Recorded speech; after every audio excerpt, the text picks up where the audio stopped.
It was a cold autumn afternoon. The kind of day where the leaves dance in the wind and the sky wears a muted gray blanket. The park was nearly empty, save for a few scattered people wandering in quiet thought. Among them was a man in his mid-40s, dressed simply in jeans and a jacket, sitting on a worn-out bench with eyes that looked lost in time. No one noticed him. No one spoke to him. He was just another face, another silent figure in the background of a busy world. But then came a little girl, barely 7 years old, with curly hair tied in pink ribbons and hands holding a small bag with a single cookie inside, her only treat of the day. Her name was Lily. She skipped along the park path, her innocence shining through in a world that often forgot to stop and smile. As she passed the man on the bench, something made her pause. Maybe it was the way he stared blankly at the ground, or how his shoulders slumped with the weight of invisible burdens. Her heart, still untouched by cynicism, sensed sadness. She walked up slowly, cautiously, unsure but unafraid. The man didn't notice her until she stood right in front of him. Startled, he looked up, eyes red, maybe from the wind or maybe from something deeper. "Are you okay, mister?" she asked softly. He blinked, caught off guard by her sincerity. "I'm just having a bad day," he replied, forcing a faint smile. Lily nodded thoughtfully, then reached into her small bag and pulled out the one cookie she had saved. It was chocolate chip, a little cracked, but baked with love by her mom that morning. "Here," she said, extending it with both hands. "This always makes me feel better." He stared at her, unsure what to say. No one had given him anything in a long time, not kindness, not attention, not even a moment of their day. And now, this little girl was offering him the only thing she had. "Thank you," he whispered, accepting the cookie with trembling fingers. "What's your name?" "Lily," she replied brightly. "What's yours?" "John." She smiled and sat beside him, swinging her feet.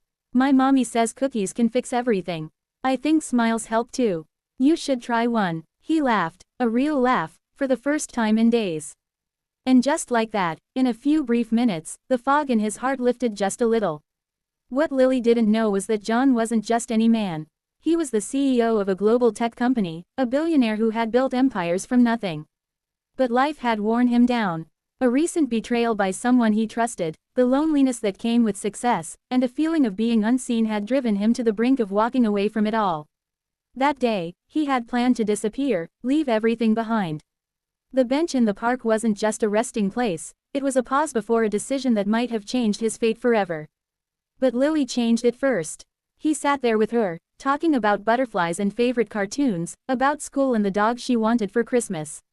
And the more he listened, the more he remembered what really mattered. Not stock prices or quarterly reports, but people. Kindness, innocence, human connection. When Lily's mother called her from across the park, she jumped up and waved. "Bye, Mr. John, hope your day gets better." And just like that, she was gone. But not from his mind. The next morning, John returned to the park. Lily wasn't there. He came again the next day, and the next. Until finally, he saw her with her mother at a street vendor. He approached gently, introduced himself properly this time, and thanked the woman for raising such a beautiful soul. Lily's mother, Clara, was a single parent working 2 jobs to make ends meet. She was polite but cautious, unaware of who he really was.